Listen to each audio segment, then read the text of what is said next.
Ya, oke, kita mulai. Nanti saya ngomong sendiri ya. Ya, oke. Selamat malam. Assalamualaikum warahmatullahi wabarakatuh. Ya, oke. Kita masuk minggu kedua ya. Kita masuk minggu kedua. Apa tugas minggu kemarin? Install. Kalau saya nggak share screen, maka dia nggak ini ya. Nggak nge-record ya.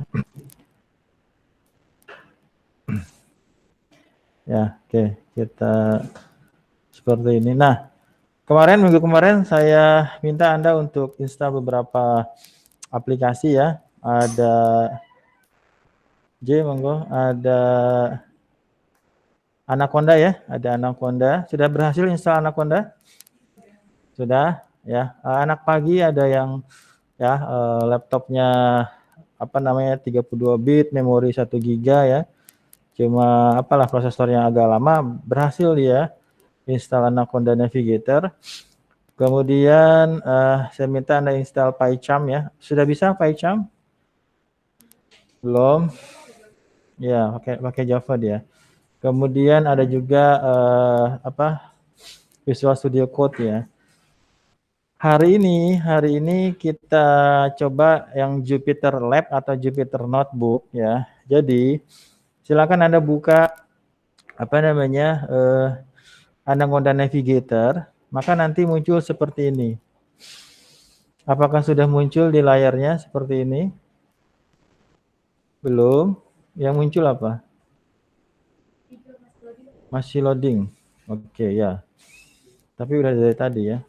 Ya. Oke, kita tunggu 2 menit lagi. Oke, kita lanjut. Kemudian itu satu. Yang kedua, saya sudah upload materi di LMS. Jadi silakan buka LMS-nya. Ya, buka LMS-nya. Kemudian Anda cari di situ saya ada 3 ya. Saya ada 3. Ada 3 file ya, ada 1 file besar lah ya. Formatnya PDF ya. Kalau Anda lihat ada materi minggu kedua, ada Python keyword, ada Python built-in function. Ya, ini akan kita bahas malam ini. Nah, kalau Anda buka di materi minggu kedua, jadi Anda boleh lihat-lihat HP ketika kuliah saya. Ya, jadi silahkan dibuka PDF-nya pakai HP. Ini formatnya saya bikin PDF ya. Nah, ini adalah script menggunakan Jupyter Lab atau Jupyter Notebook gitu ya. Oke. Nanti kalau 5 menit nggak kebuka, mungkin kita potong aja nggak pakai Anaconda ya, pakai langsung ke Jupyter Notebook-nya. Ya, jadi nanti metode belajarnya adalah saya akan menyampaikan sedikit teori. Nah, nanti yang kotak-kotak ini Anda coba ya. Anda coba, Anda ketikkan perintahnya. Tapi yang apa namanya, yang teks-teks ini nggak usah ya. Yang teks-teks ini nggak usah. Ini buat baca aja. Tapi nanti yang dikerjakan yang di sini, yang dicoba ya. Oke. Nah, kemudian nanti setelah ada output, kita bahas lagi, Anda coba lagi, saya bahas lagi, Anda coba lagi, kemudian nanti ada try it yourself. Seperti itu, ya. Ya. Oke, kemudian kelas pagi jam kemarin kelas pagi tadi sampai sini sampai ya. Sampai pada sampai sini enggak sih ya? Sampai sini. Ya, jadi nanti yang harus dipahami adalah ada Anaconda Navigator, yang kedua ada Jupyter Lab, yang ketiga ada Jupyter Notebook. Kalau Anda berhasil membuka ini, lebih baik Anda buka Jupyter Lab di launch seperti ini. Ketika Anda di launch klik seperti ini, maka nanti munculnya seperti ini. Ya. Kalau semisal lama, Anda tinggal coba klik di start ya. Silakan klik startnya. Ya, ini saya agak beda karena saya pakai Linux. Ya, silakan klik start, kemudian cari Anaconda, kemudian Anda langsung cari yang tulisannya Jupyter Notebook. Coba deh klik start, cari foldernya Anaconda, kemudian cari ada tulisannya Jupyter Notebook, itu langsung diklik aja. Itu langsung diklik aja, nanti muncul Jupyter Notebook-nya. Bisa nggak?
Ini sudah.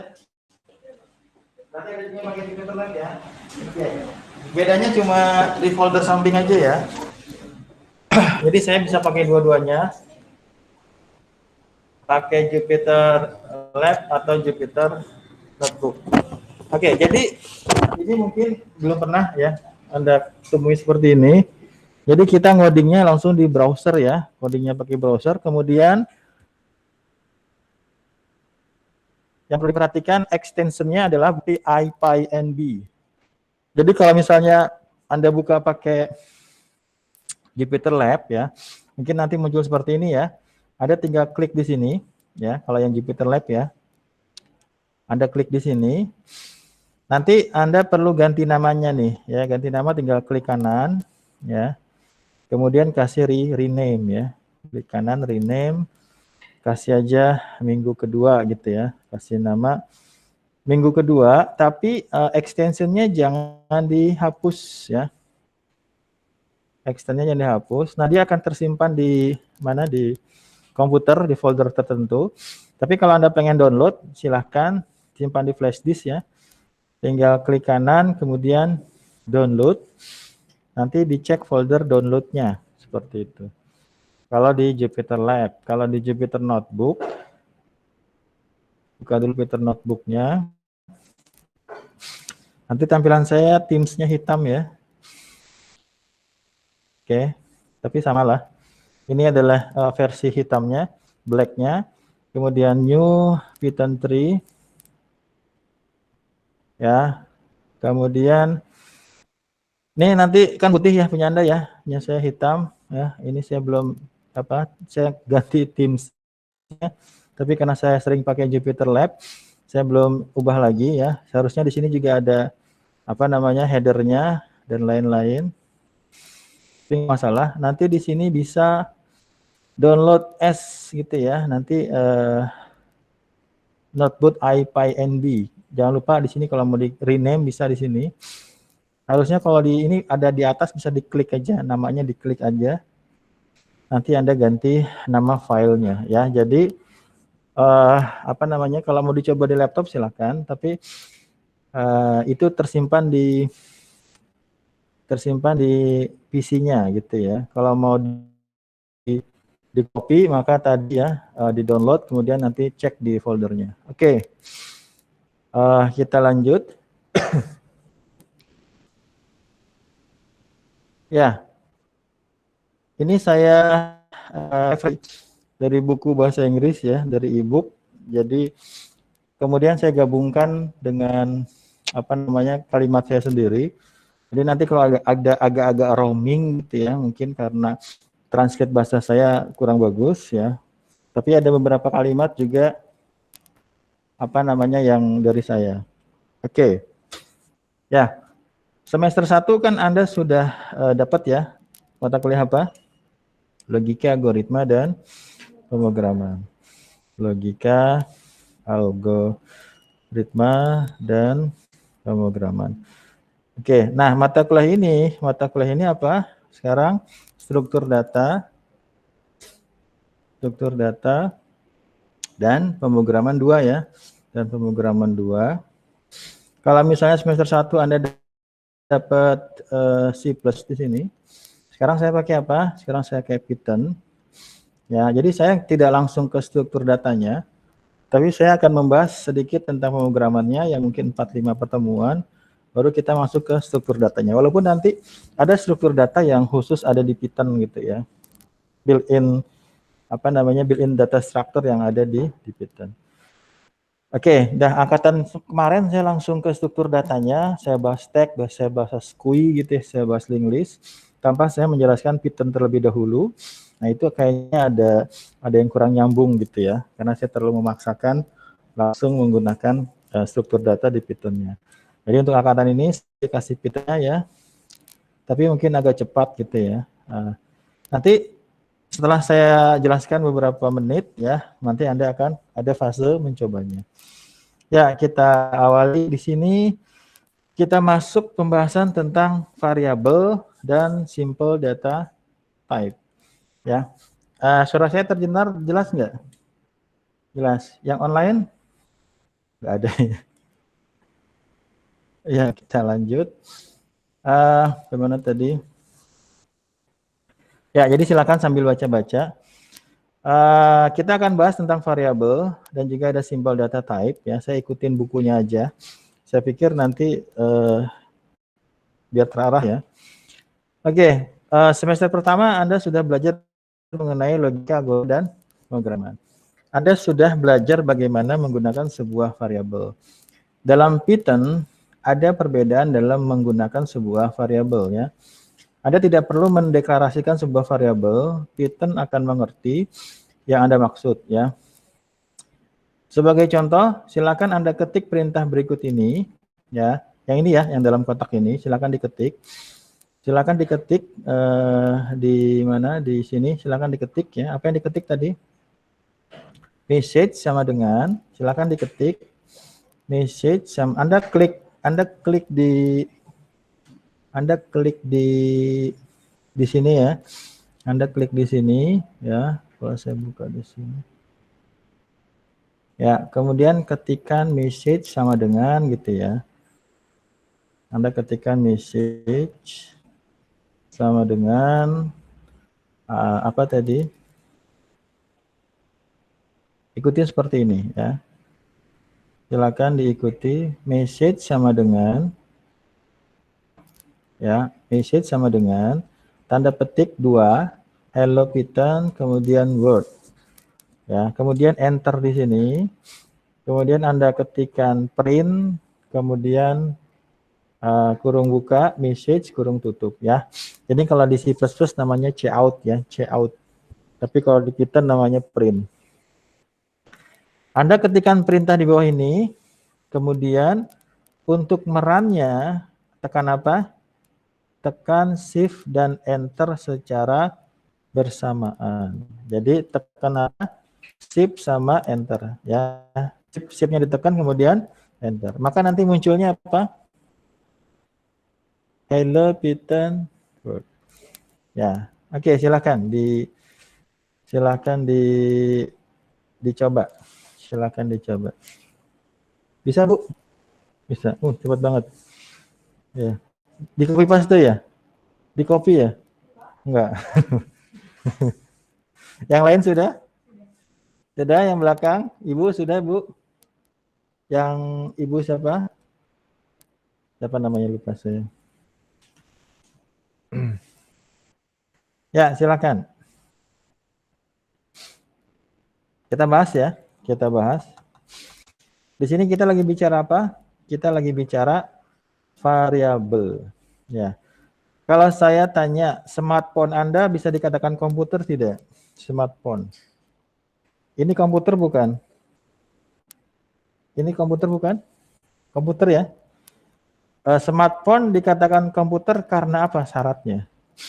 Dia punya hardware, punya. Dia punya memori, punya. Dia punya aplikasi, punya. Di bawahnya aplikasi dia punya apa? Sistem operasi. Sebuah smartphone dikatakan sebuah komputer karena dia memiliki sistem operasi. Sistem operasinya apa? Android ya. Sistem operasinya Android. Linux sebenarnya ya. Jadi sistem operasi yang saya jalankan ini sama dengan sistem operasi yang ada di smartphone ya. Saya pakai Ubuntu di sini, pakai Linux ya.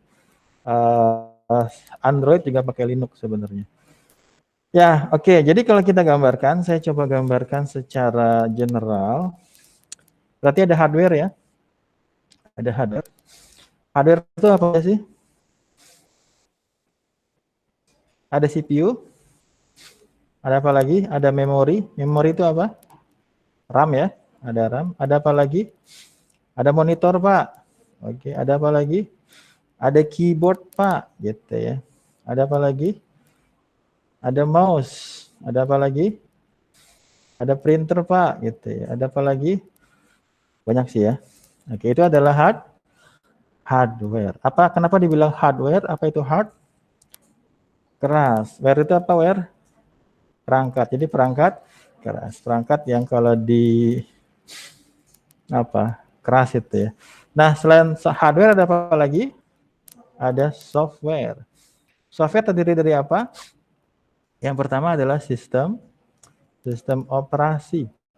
Sistem operasi yang terkenal apa? Ada Windows. Selain Windows ada apa lagi? Ada Linux. Selain Linux ada apa lagi? Ada Mac ya, ada Mac OS. Ada apa lagi? Ada Unix ya, dan lain-lain. Nah, selain sistem operasi, software apa lagi sih? Ada namanya aplikasi. Nah, Python itu sebenarnya adalah aplikasi ya. Aplikasi ya. Sorry, kenapa saya seperti itu? Python itu adalah aplikasi. Interpreter gitu ya, interpreter. Jadi ketika si Python ini kerja, maka dia kerjasama sama siapa? Kerjasama dengan sistem operasi. Untuk menggunakan apa? Untuk menggunakan CPU, untuk menggunakan memori, untuk menggunakan monitor, untuk menggunakan keyboard. Semuanya nyambung. Jadi nanti ada perintah-perintah yang berinteraksi dengan memori, ada perintah-perintah yang berinteraksi dengan keyboard, ada perintah-perintah yang berinteraksi dengan monitor. Nah, ketika kita memberikan perintah seperti tadi, seperti apa perintahnya? Message ya, sama dengan hello Python Word. Kalau Anda belajar semester ini nanya, tipe datanya apa ini? Ada nggak tipe datanya? Tipe datanya mana? Apa tipe data? Tipe data itu kalau Anda belajar semester 1 ada misalnya in. In misalnya angka sama dengan 100 titik koma gitu ya, atau float. Float belajar kan? Angka 20,5 atau string atau char gitu ya. Kalau di Python nggak ada char, langsung string seperti itu. Nah, Python ya tidak menggunakan tipe data. Silakan dicoba. Silakan buka seperti ini ya. Silakan Anda ketikkan var1 underscore ya.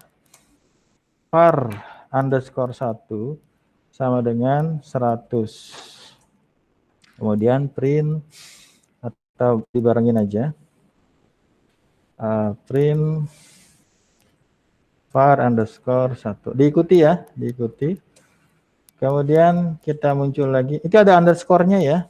Ada underscore. Kalau nggak ada underscore nanti error. Apa itu underscore? Ini ada underscore-nya ini. var_2 sama dengan hi. Hello. Kemudian print var_2. Oke, kemudian saya bikin 3 aja. var3 sama dengan 10,5. Kemudian kita print var_3. Ya, silakan diikuti, silakan dicoba ya. Oke. Yang pertama nama variabelnya apa? Var underscore 1 sama dengan 100. Kemudian kita print. Yang kedua, namanya apa? Var underscore 2 sama dengan apa? Hello. Kita print lagi. Yang ketiga, var underscore 3 sama dengan 10,5 lagi. Oke, nah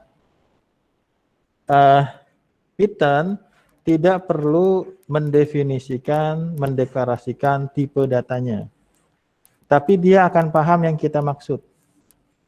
Apa bedanya yang akan kita simpan di var 1, var 2, sama var 3? Beda nggak yang mau kita simpan? Ini namanya apa? Bilangan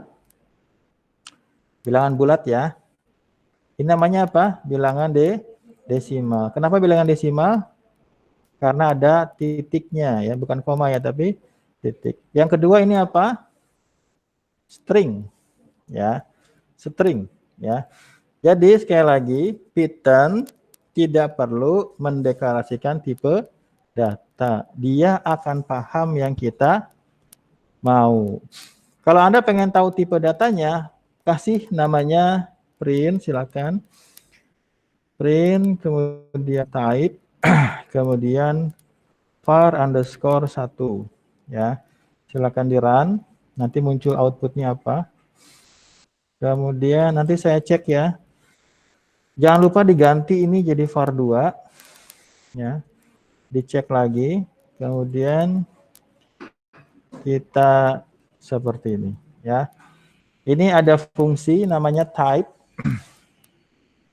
Fungsi ini akan mengecek tipe dari variabel, tipe data dari variabel. Ya. Jadi kalau Anda lihat di sini, ini tipenya adalah integer. Yang kedua adalah string. Yang ketiga apa? Yang ketiga adalah float. Bisa dipahami ini? Coba saya mau lihat pada selesai dulu.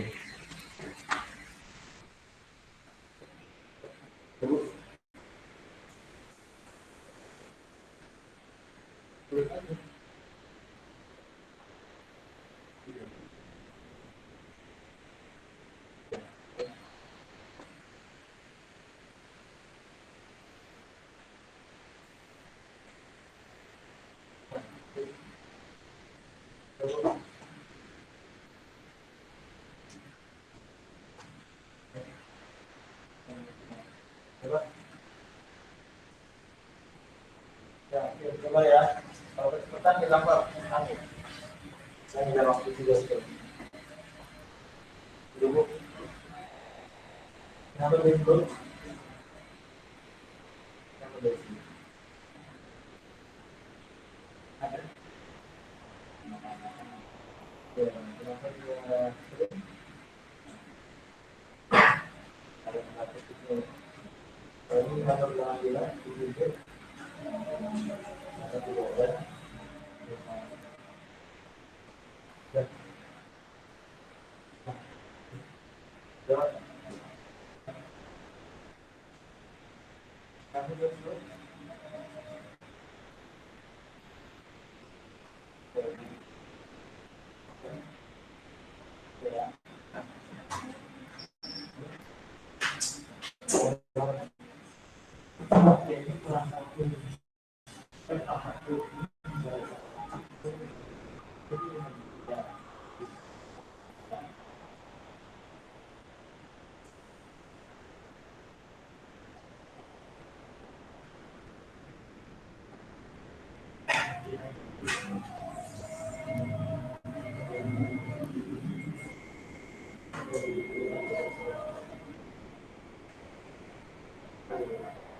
Makanya nggak usah disetuju.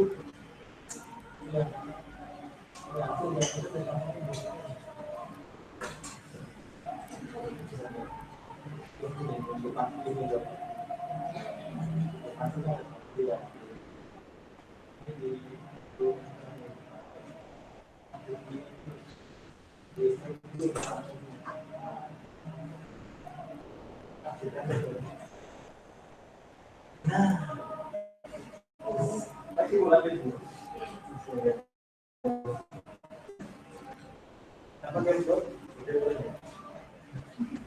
oke. Yang belakang tidak, Pak. Sudah ya. Jadi Python itu ibaratnya ngerti apa yang mau kita maksud ya. Jadi kalau seperti ini, kalau maksudnya kita mau belajar gitu ya. Kalau seperti ini maka maksudnya adalah print. Kalau seperti ini maka kita pengen nyimpan float. Ya, tapi saya pengen Anda juga paham. Sebenarnya kalau kita punya perintah seperti ini ya. Misalnya saya punya perintah seperti ini. Saya punya var 4 ya. Jangan diketik dulu ya. Saya pengen Anda memprediksi. var 4 sama dengan 100 ya. var 4 sama dengan 200. Kemudian print var underscore 4. Kira-kira outputnya apa?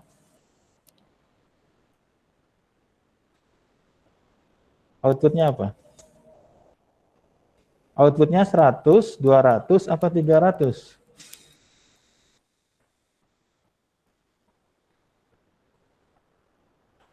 Silahkan dicoba.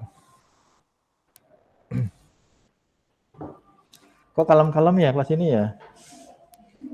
Apa kedinginan? Ya. Oke, saya punya var 4, ini underscore ya. var underscore 4, saya kasih value 100. Saya punya var 4 sama dengan 200. Kemudian saya print var 4-nya. Outputnya berapa?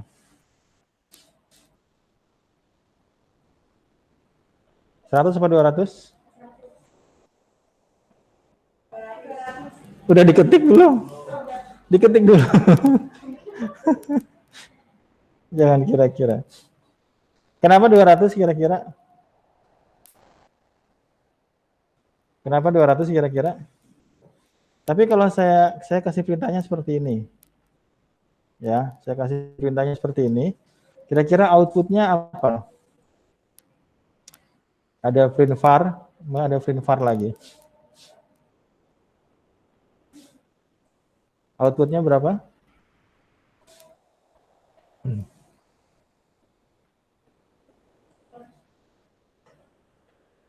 Kenapa muncul 2 kali? Yang pertama berapa var-nya?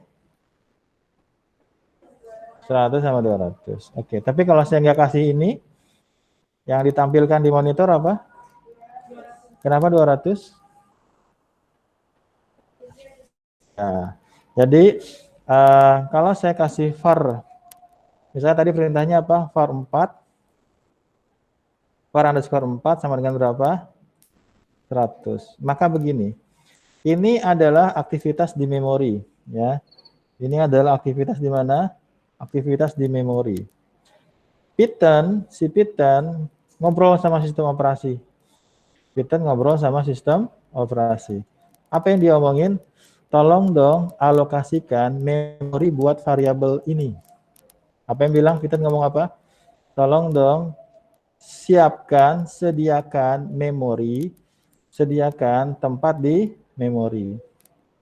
Karena apa? Kita kasih perintah ini. Nah, ketika kita kasih perintah ini, maka yang Anda harus pahami adalah ini adalah, bentar saya geser dikit. Yang Anda harus pahami adalah yang 100 ini adalah value atau apa? Atau data. Yang var 4 ini adalah variable. Oke. Yang disimpan yang mana? Sebenarnya nanti disimpan dua-duanya ya. Tapi yang mau kita simpan mana? Yang mau kita simpan adalah 100 datanya. Berarti si Python ini ngomong sama siapa? Sama sistem operasi, tolong siapkan tempat di mana di RAM. Untuk siapa? Untuk menyimpan data. Datanya berapa? 100. Ya, maka nanti si sistem operasi akan menyiapkan sebuah lokasi di memori yang isi datanya adalah berapa? 100. Oke. Dia akan menyiapkan tempat di memori yang digunakan untuk menyimpan datanya. Nah, memori ini punya namanya alamat. Punya apa? Punya alamat. Siapa namanya? Dita. Dita punya alamat nggak? Ya, kalau saya tahu alamatnya Dita, saya bisa nggak main ke rumah Dita? Bisa, karena saya tahu alamatnya di Dita. Nah, di rumahnya Dita ada siapa? Ada Dita, ada ibunya.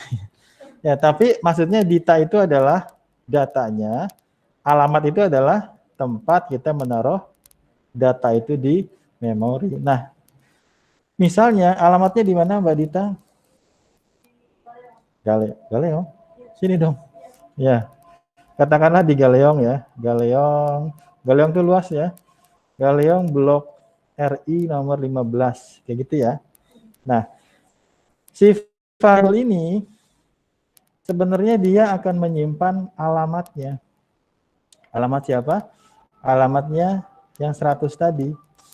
Ya, jadi yang disimpan si variabel ini adalah alamat dari datanya. Bisa dipahami?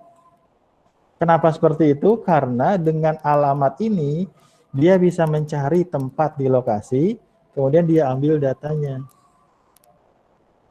Nanti struktur data kayak gitu aja, rujuk-rujukan. Itu namanya reference. Maka kalau penggambaran gampangnya, var 4 itu akan menunjuk pada 100. Kayak gitu ya. Jadi si var 4 ini tahu tempatnya data itu. Tahu itu kenapa, Kak? Karena tahu alamat di memorinya, gitu ya. Bisa dipahami? Nah, kalau saya kasih perintah yang kedua, perintah yang kedua apa? var 4 sama dengan 100, yang kedua apa? var 4 sama dengan 200. Maka penggambarannya seperti ini. Var 4, pertama dia menunjuk siapa? Menunjuk 100. Yang kedua dia nunjuk siapa? Yang pertama dia nunjuk data berapa? 100. Yang kedua dia nunjuk siapa? 200. Maka sekarang yang ditunjuk sama dia siapa? Yang dia tunjuk bukan 100 lagi, tapi dia menunjuk data yang kedua. Kayak gitu sebenarnya. Ya, kalau Anda pengen tahu ID-nya bisa. Kayak gimana Pak? Ya, kalau di sini kita coba print ID var underscore 4. Oke. Kemudian var ID seperti ini. Ya, sama enggak? Beda ya? Oke. Ya, ini sebenarnya bukan alamat real di memori, tapi kalau pakai C++ bisa kita tahu. Tapi kalau Anda lihat di sini, ini bisa dikatakan ID atau alamat memori untuk var yang pertama berarti 100 ya. Yang kedua adalah alamat dari data yang kedua. Beda kan alamatnya? Berarti yang ini adalah data pertama alamatnya, ini adalah data kedua. Alamat dari memori ya, alamat dari. Jadi biasanya saya suka ada kuis ya. Saya suka ada kuis ya, sebutkan karakteristik dari variabel gitu ya. Aja nih. Ada pertanyaan sampai sini? Bisa diterima?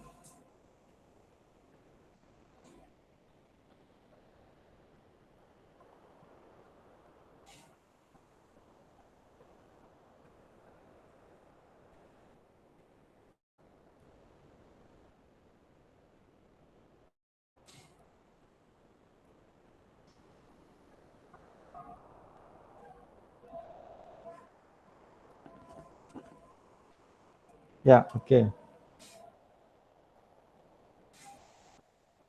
Misalnya saya punya program seperti ini.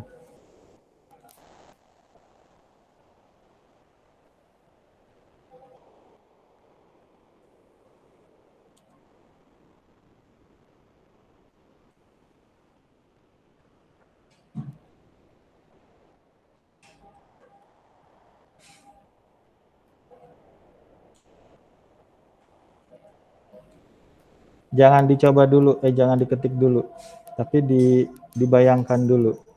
Kira-kira outputnya berapa? Boleh dicoret-coret.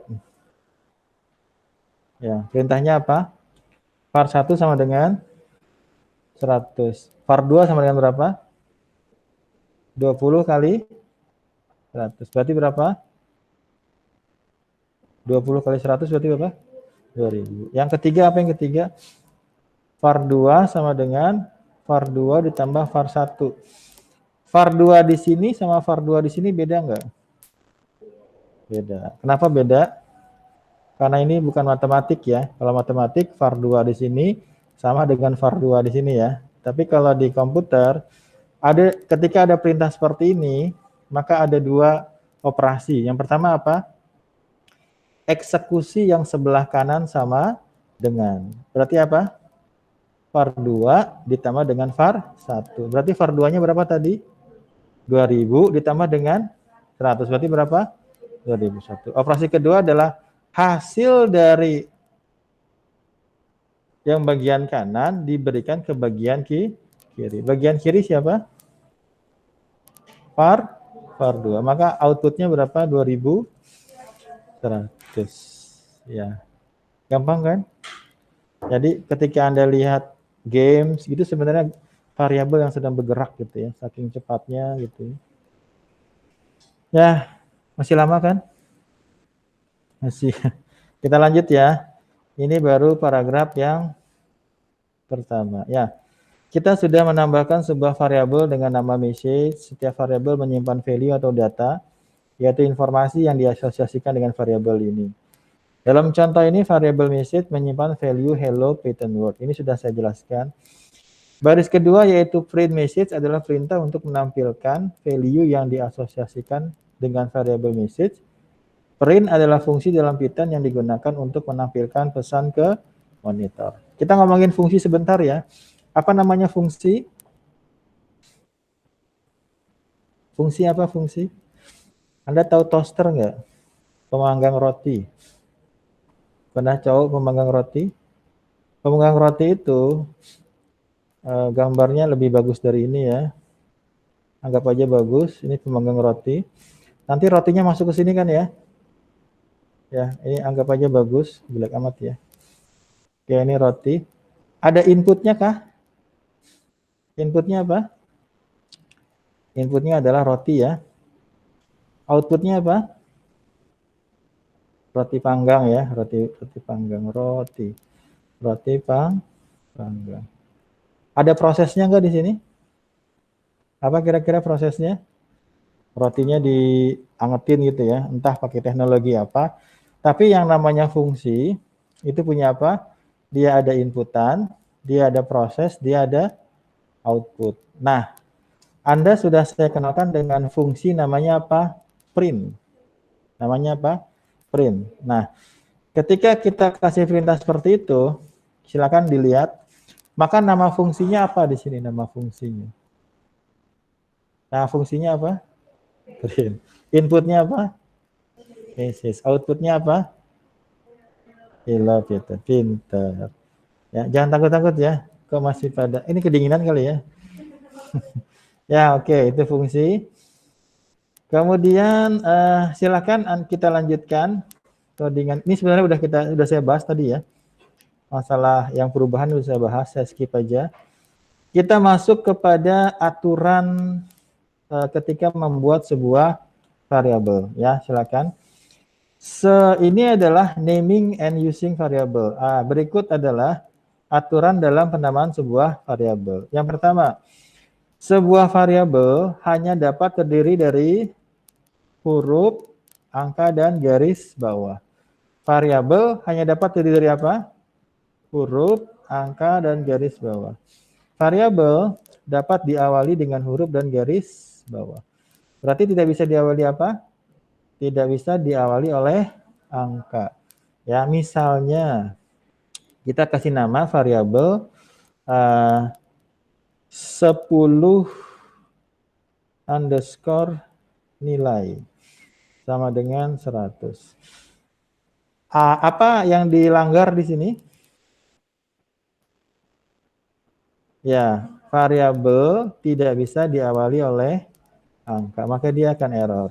Ya, kalau saya kasih sebegitu ini, data nilai, error nggak? Errornya di mana? ada spasi. Kalau saya punya data underscore 100 dolar, error nggak? Errornya di mana? Ada dolarnya ya. Oke. Kalau saya kasih underscore alamat underscore sama dengan Galeong, error nggak? Kenapa nggak error? Karena bisa diawali oleh garis bawah. Sekali lagi ya, variabel dapat terdiri dari apa? Huruf, angka, garis bawah. Variabel dapat diawali dengan huruf dan garis bawah, tetapi tidak bisa diawali oleh angka. Yang berikutnya, spasi tidak bisa digunakan dalam penamaan sebuah variabel. Ya, jadi kalau ada spasi itu udah pisah aja ya. Itu bukan variabel yang satu. Tetapi garis bawah dapat digunakan untuk memisahkan kata. Contohnya, greeting underscore message dapat digunakan, namun penamaan variabel greeting spasi message akan mengakibatkan error. Oke. Kemudian ini yang poin ketiga, hindari menggunakan nama variabel yang digunakan sebagai keyword. Ya, yang pertama apa? Hindari menggunakan nama variabel yang digunakan sebagai apa? Keyword. Yang kedua, nama fungsi. Jadi, kalau Anda lihat yang saya upload di LMS, ini adalah keyword. Apa itu keyword? Kata kunci yang digunakan oleh Python. Ya, apa yang sudah kita gunakan? Kita sudah menggunakan apa? Kita belum menggunakan apa ya? Ya, kita belum pakai apapun di sini ya. Ini buat looping gitu ya, ini buat kondisi if ya, di sini buat else if, ada or, ada not ya. Oke.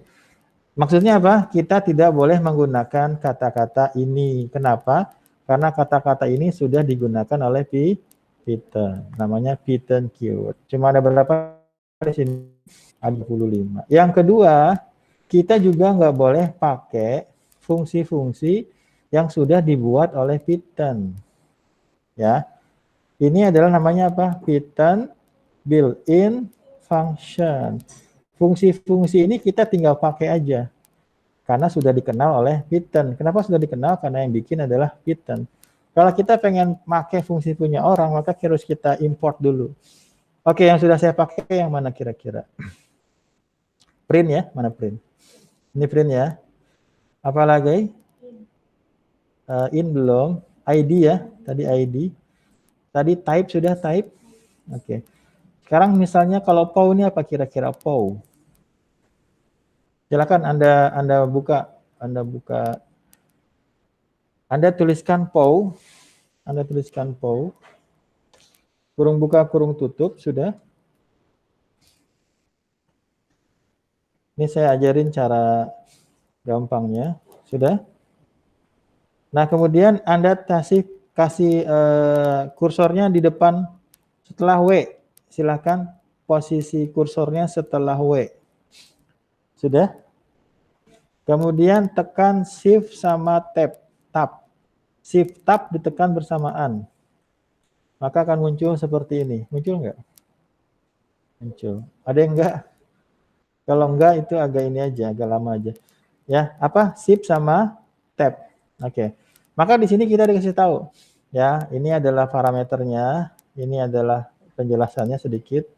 Ini adalah built-in function method. Tapi di sini ada X sama Y, kemudian equivalent to X, ini pangkat ya, pangkat Y. Jadi kalau misalnya kita kasih perintah seperti ini, 2,3. Coba Anda tuliskan, 2,3. Berapa hasilnya? POW 3,2. Ini kalau Anda jago Excel, udah lancar ini. Apa yang dimaksud dengan ini? Kira-kira apa maksudnya? Berarti 2 pangkat 3. Yang kedua berarti apa? 3 pangkat 2. Gitu ya. Oke, jadi kalau misalnya pengen cepet ya, silakan buka Google-nya.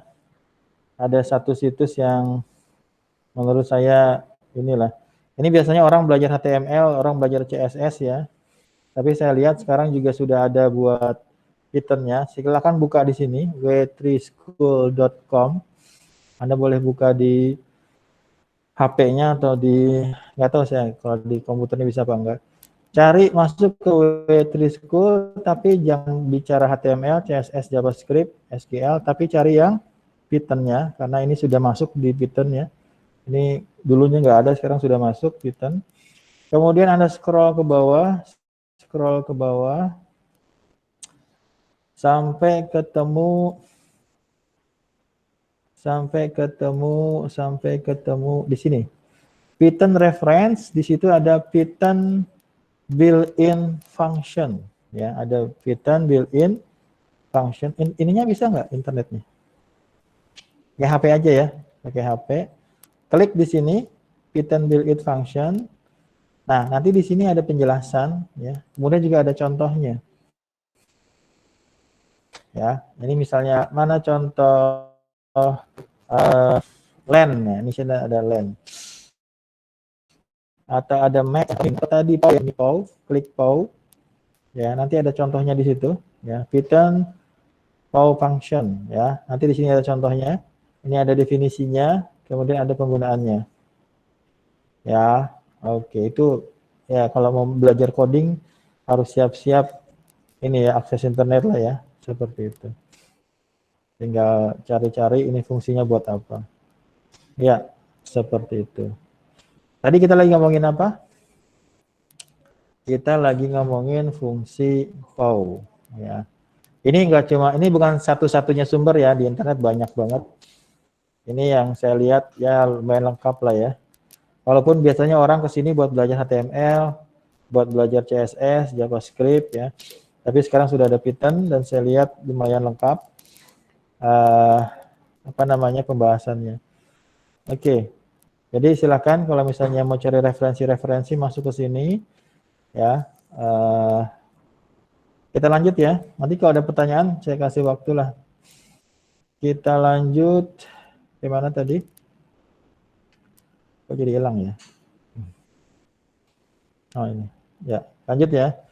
Sampai mana tadi? Sampai aturan di variabel. Jadi apa? Tidak boleh menggunakan keyword dan tidak boleh menggunakan fungsi yang sudah digunakan oleh Python. Jangan gunakan nama fungsi yang sudah digunakan oleh Python. Kenapa ya? Nanti dia jadi shadow ya. Jadi kita menghapus mengoverride fungsinya dia. Oke, berikutnya variabel harus singkat dan deskriptif ya, harus singkat dan jangan kasih nama anak cuma N doang gitu ya. Ada ya? Ada kasih nama anak cuma N, ya mirip-mirip kayak gitulah. Sebagai contoh variabel name ya, variabel name lebih baik daripada variabel N. Variabel student underscore name lebih baik daripada S underscore name. Tapi ada lagi contoh, variabel name length lebih baik daripada length underscore of underscore person name. Ini kepanjangan ya. Yang ini kepanjangan, yang ini yang katanya lebih baik karena lebih deskriptif dan lebih singkat. Yang terakhir, hati-hati ketika menggunakan huruf kecil, ini apa? L, dan huruf besar O. Karena apa? Karena mirip dengan angka 1 dan 0. Ya, jadi seperti C++ dia namanya apa? Case sensitive. Apa namanya case sensitive? Kalau saya bilang nama sama dengan Jordan, kemudian saya kasih nama sama dengan Jody, kemudian saya print nama, outputnya apa? Outputnya adalah error ya, outputnya adalah error. Kenapa error? Nggak ada ya, tidak dikenal ya. Tapi kalau saya bilang nama sama dengan Dita, jalan apa enggak? Tapi habis diketik langsung dieksekusi ya. Jangan ketika diketik, Pak kok masih error gitu ya. Karena belum di apa? Karena belum di run, karena belum dieksekusi. Berarti di sini ada berapa variabel? Ada 3 apa aja?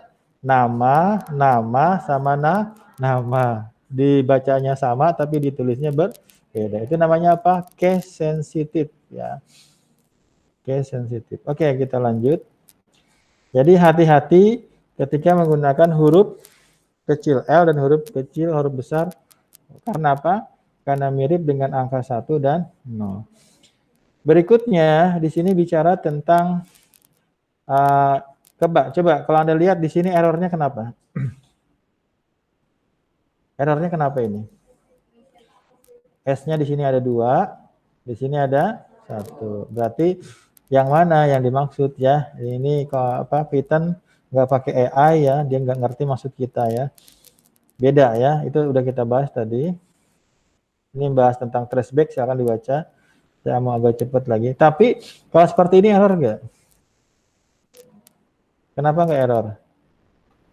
Karena sama ya, bukan ejaannya ya. Dia tidak bicara tentang. Oke, saya pengen Anda 5 menit melakukan try it yourself di sini ya. Silakan buka sel baru ya, silakan buka sel baru. Nanti bagian dari latihan kita, bagian dari kuliah kita ada try it yourself seperti ini. Perintahnya di sini ada 2. Yang pertama adalah buatlah sebuah variabel. Namanya apa, Pak? Bebas. Isinya apa, Pak? Bebas. Nanti tulis bebas ya. Yang enggak gitu. Kemudian di print ya. Oke. Contohnya kayak gimana sih, Pak? Contohnya kayak begini nih. Ya, contohnya adalah yang kayak begini. Yang kayak begini ya. Buat sebuah variabel namanya bebas, kemudian kasih datanya, kemudian di print. Yang kedua apa? Yang kedua adalah buatlah sebuah variabel dan print variabel tersebut, kemudian ubah variabel yang Anda buat dengan value yang berbeda. Ya. Kayak gimana? Kemudian print kembali. Maksudnya yang kayak gimana sih, Pak? Maksudnya yang kayak begini nih. Yang kayak begini. Anda bikin variabel, Anda print, Anda ubah datanya, Anda print lagi. Kayak gitu doang. Tapi walaupun kayak gitu doang tetap harus dicoba. Silakan dicoba. 5 menit lah. Nanti saya muter. Ya, silakan. Kreativitasnya diaktifkan ya.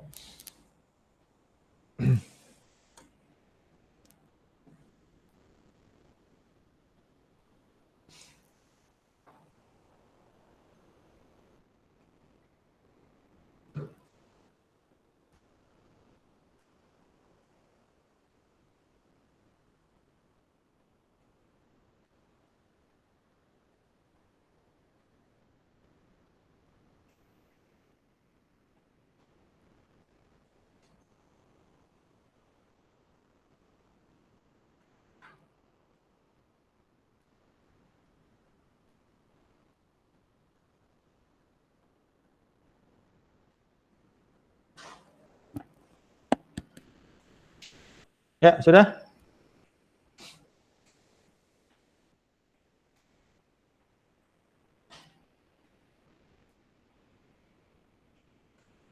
Assalamualaikum.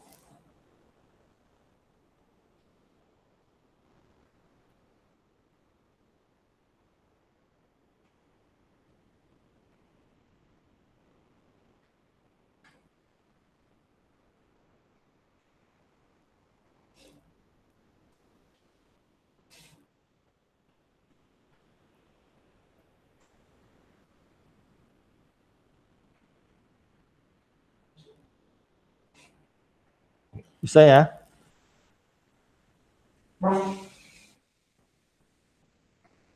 Kita ada 20 menit lagi.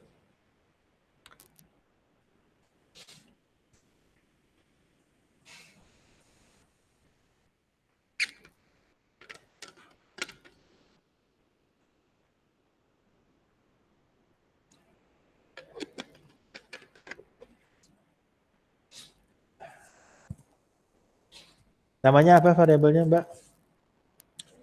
Hah? Message lagi. Nah, variabelnya apa? Message lagi. Nah, variabelnya apa? Hah? Enggak, bebas. Nah, variabelnya apa? Suasana. Oke, suasananya apa? Dingin. Ya. Sudah ya? Saya mau lanjut. Kita ada sekitar 20 menit lagi. Yang ini maksudnya gimana? Yang maksudnya adalah Anda bikin variabel, ya, kasih nama misalnya apa dosen lah ya. Misalnya variabelnya dosen, kasih nama Fajrul Haq lah, kayak gitu. Kemudian kasih print dosen. Ini adalah latihan pertama tadi. Latihan kedua, Anda diminta bikin variabel lagi, tapi Anda diminta mengganti datanya, mengganti value-nya, ya. Katakanlah Pak Iqbal gitu ya. Ya, kemudian di print lagi. Kayak gitu doang. Ini masih sederhana aja. Ya. Jadi maksudnya adalah yang pertama Anda bikin variabel, taruh value-nya, yang kemudian di print, yang kedua adalah bikin variabel di print, kemudian datanya diubah gitu ya. Walaupun nanti ada namanya mutable sama immutable ya. Ada tipe data yang bisa dirubah, ada yang tidak bisa dirubah ya. Oke, seperti itu. Ini Mbak Ayu kayaknya belum paham nih maksudnya.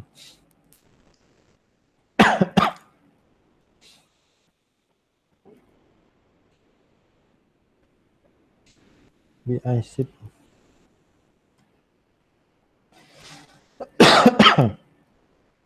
Jadi dingin ya airnya ya. Ya, kita lanjut ya. Tadi kita lagi bicara apa? Variabel dan segala detailnya. Kita masuk ke yang namanya adalah string ya. Itu yang samping sana kebaca nggak? Tapi Anda bisa baca di itu ya. Ya. Oke.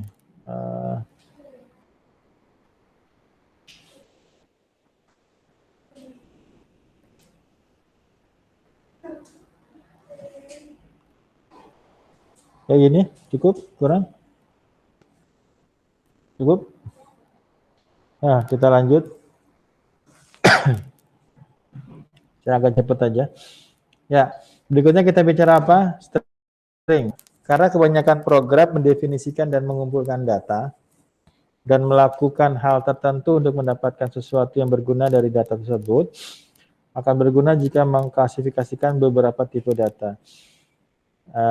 Tipe data pertama yang kita bahas adalah namanya adalah string. Apa itu string? String adalah kumpulan dari karakter. Kalau di C++ ada namanya char ya. Char. Kemudian kalau mau bikin string dibikin array sama dia. Oke, masih ingat diajarin nggak array dari char? Tapi kalau di Python tidak ada karakter, Python langsung string. Kalau Anda butuh karakter, anggap aja string dengan satu karakter gitu ya. Jadi di Python tidak ada char, di Python adanya langsung string.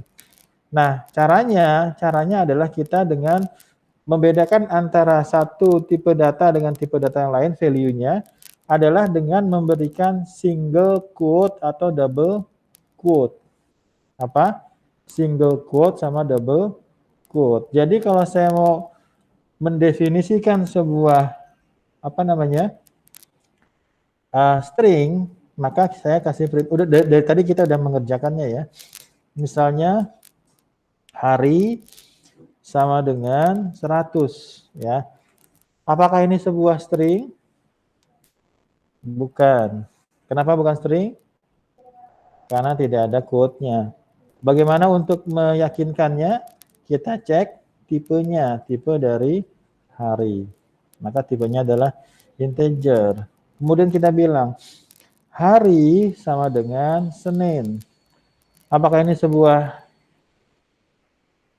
sebuah string? Ya, saya bilang lagi, hari sama dengan Selasa. Apakah ini sebuah quote? Apakah sebuah string? Ya, dia bisa 1 atau bisa 2. Tapi kalau saya kasih perintah seperti ini, ya, misalnya angka sama dengan 1. Apakah ini sebuah string? Apakah ini sebuah string? Yang dilihat nama variabelnya apa data yang disimpan? Data yang disimpan. Apakah ini sebuah string? Apakah ini sebuah string? String cirinya apa string? Ada tanda petik 1 atau tanda petik 2. Kalau saya bilang seperti ini, angka 1 sama dengan 1, angka 2 sama dengan 2, kemudian saya bilang angka 3 sama dengan angka 1 ditambah dengan angka underscore 2. Kemudian saya print angka 3. Kira-kira outputnya apa? Angka 1 nyimpan apa? String 1. Angka 2 menyimpan apa? String 2. Kalau 1 tambah 2 hasilnya berapa? 3. Silakan dicoba. Yang ini harus dicoba ini. Silakan dicoba.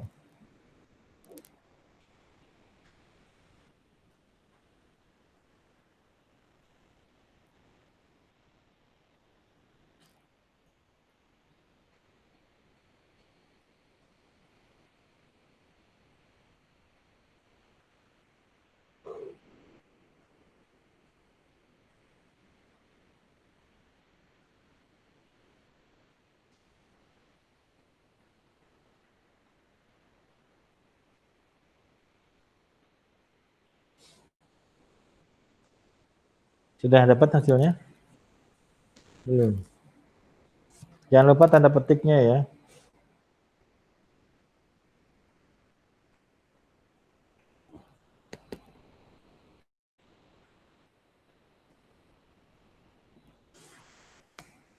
Udah, hasilnya berapa, Bu? 12. Apakah itu angka 12? Apakah itu angka 12 apa itu string 12? 12 itu 12 angka apa 12 string?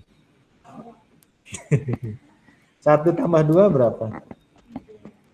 3. Maka di sini bukan penjumlahan. Ya. Ini apa? Ini adalah string yang menyimpan 1. Ini adalah string yang menyimpan 2. Berarti ini bukan integer tapi string. Maka ini ketika string ditambahkan dengan string, maka itu bukan penjumlahan tapi concatenation, penggabungan. Penggabungan. Berarti yang digabung kemana? Angka 1 disandingkan dengan angka 2. Maka hasilnya berapa? 12. Tapi bukan 12 integer tapi 12 string gitu ya. Kalau nggak percaya tinggal print, kemudian type, kemudian angka 3. Harusnya nggak berubah. Ya, string ya. Dia adalah string.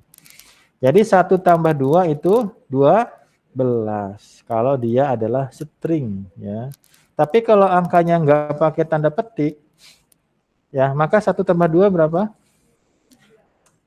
3. Tapi tipenya adalah integer. Jadi pattern yang dilihat adalah datanya, konten yang mau disimpan. Ini apa gitu ya. Seperti itu.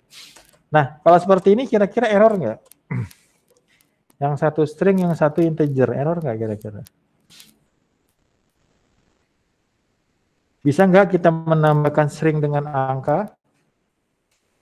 Error. Caranya gimana menyelesaikannya? Nanti namanya casting ya. Ada namanya casting. Ya, tapi saya nggak sampai sini lah. Ya, kalau di casting itu dibuat seakan-akan dia tipe data yang lain. Ya, kita lanjut saja. Gimana? Tanda petik 2 atau tanda petik 1. Nah, tapi kalau kita ketemunya seperti ini, ya, misalnya saya punya perintahnya seperti ini. Mana dia? Udah mau habis ya waktunya ya. Biarin lah. Sekarang saya perintah seperti ini. Saya kasih perintah hi sama dengan hello ya. Kemudian I am Han gitu ya. Siapa itu Han? Ya. Kalau seperti ini from India, agak-agak hancur kalimatnya ya. Ya. Kalau seperti ini, kira-kira error apa enggak? Saya kasih tanda petik 2 di sini. Saya kasih tanda petik 2 di sini. Saya kasih tanda petik lagi di sini. Saya kasih tanda petik 2 lagi di sini. Aturannya gimana? Aturannya adalah tanda petik yang berpasangan. Gitu ya. Jadi ketika dia menemukan pasangannya, langsung yang lainnya dianggapnya bukan isinya dia. Maka solusinya adalah, salah satunya adalah Anda ganti tanda petik yang pertama ini dengan tanda petik 1 aja. Awal dan akhir. Kayak gitu. Ya. Kalau seperti ini, maka pasangannya apa? Pasangannya adalah tanda petik cuma 1. Maka pasangannya yang mana? Yang terakhir ya. Yang terakhir. Maka tanda petik 2 ini dianggapnya sebagai karakter biasa aja. Maka kalau kita print, maka hasilnya adalah, belum di print ya. Kalau kita print, maka hasilnya adalah seperti ini. Hello, I am Han from India. Ya, maksudnya adalah kita bisa menggabungkan tanda petik 1 dan tanda petik 2.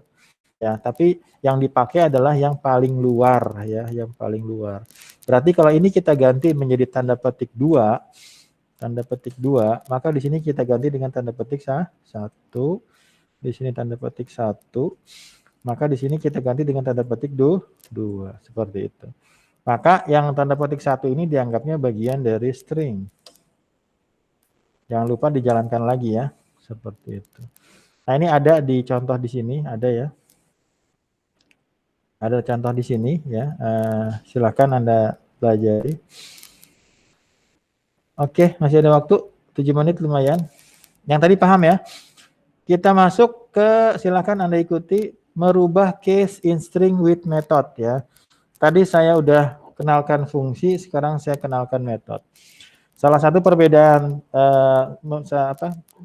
ngajar saya adalah metode ini adanya di kelas ya. Kalau kita ngomongin kelas, kita harus ngomongin pemrograman yang lebih tinggi gitu ya. Tapi menurut saya nggak harus seperti itu.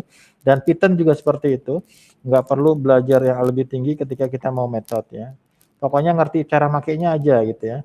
Silakan diketikkan di sini. Anda ketikkan name sama dengan tanda petik 2. Kemudian ada Lovelace. Siapa ada Lovelace? Ada yang kenal ada Lovelace? Perempuan apa laki-laki kira-kira? Ada Lovelace, ada Lovelace. Ya, ada Lovelace itu adalah programmer pertama ya. Programmer pertama di dunia. Dan dia cewek ya. Jadi kalau ditanya programmer pertama itu siapa? Programmer pertama namanya adalah Ada Lovelace ya. She is often regarded as the first computer programmer ya. Oke, kita balik lagi ke sini. Mana tadi? Sudah ditulis ini?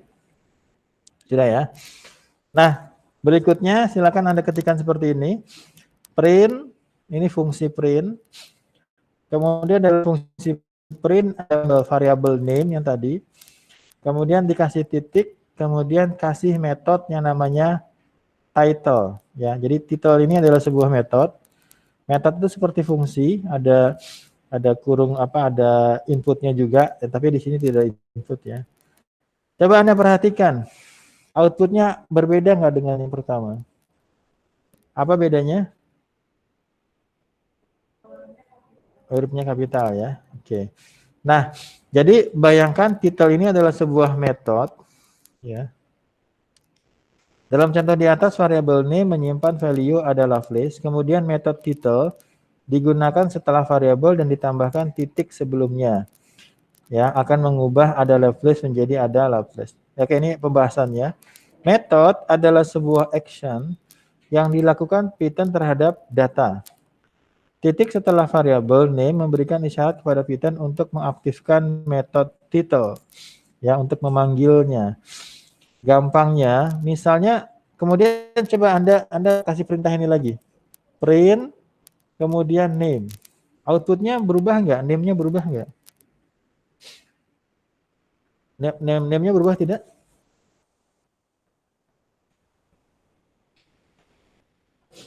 Enggak ya? Enggak. Tapi misalnya seperti ini. Saya kasih name sama dengan ada Lovelace. Kemudian saya kasih name sama dengan name titik, kemudian title seperti ini. Kemudian saya print name. Kira-kira outputnya apa? Dibayangin aja dulu.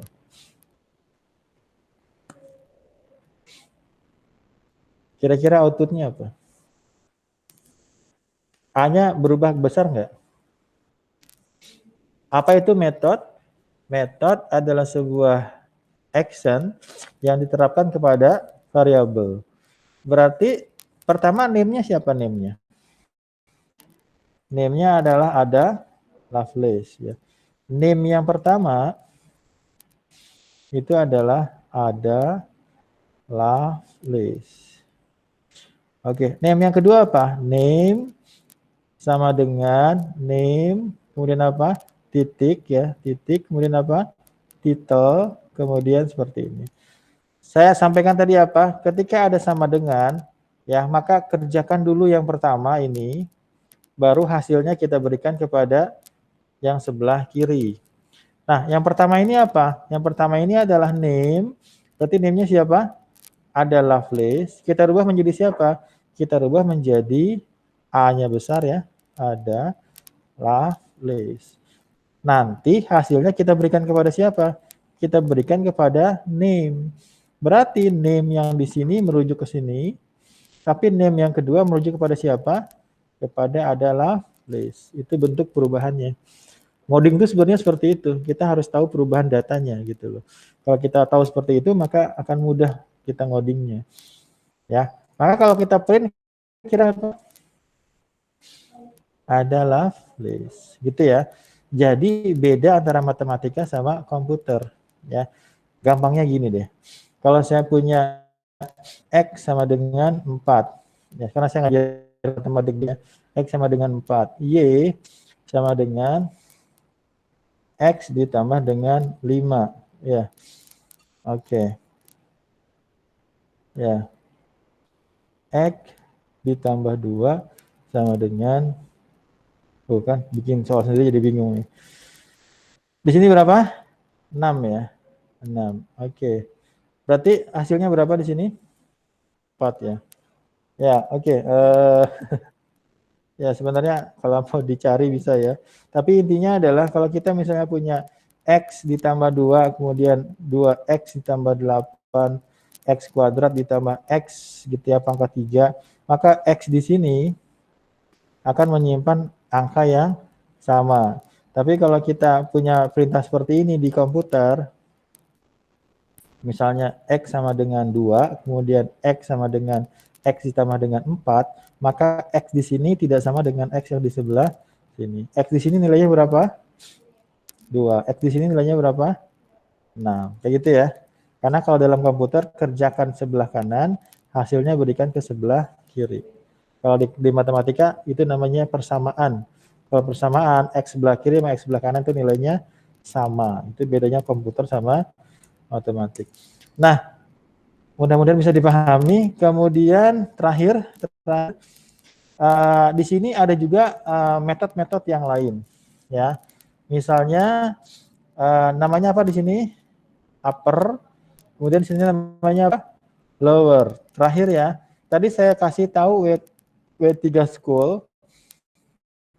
Kemudian misalnya saya pengen ngeliatin metode yang lain di string ya. Nah, ini dia nih. Namanya apa nih? Python string method gitu ya. Jadi harus pinter-pinter nyari-nyari reference gitu ya. Kalau tadi kita bicara built-in function, kalau di sini adalah Python string method. Jadi metode-metode yang ada di string. Ya, kalau Anda klik di sini, maka ini adalah metode-metode yang bisa kita kenakan kepada string. Kita bisa hitung, count, kita bisa find, macam-macam di sini. Ya, jadi kita tidak perlu dari nol. Yang perlu kita lakukan adalah mencari tahu fungsi-fungsi, metode-metode yang sudah dibuat oleh orang lain, kita gunakan. Ya, seperti itu. Oke, waktunya sudah habis. Ya, mudah-mudahan dipahami. Mudah-mudahan bisa ngikutin gaya ngajar saya ya. Bisa adaptasi secara cepat. Ada pertanyaan kah? Minggu depan kita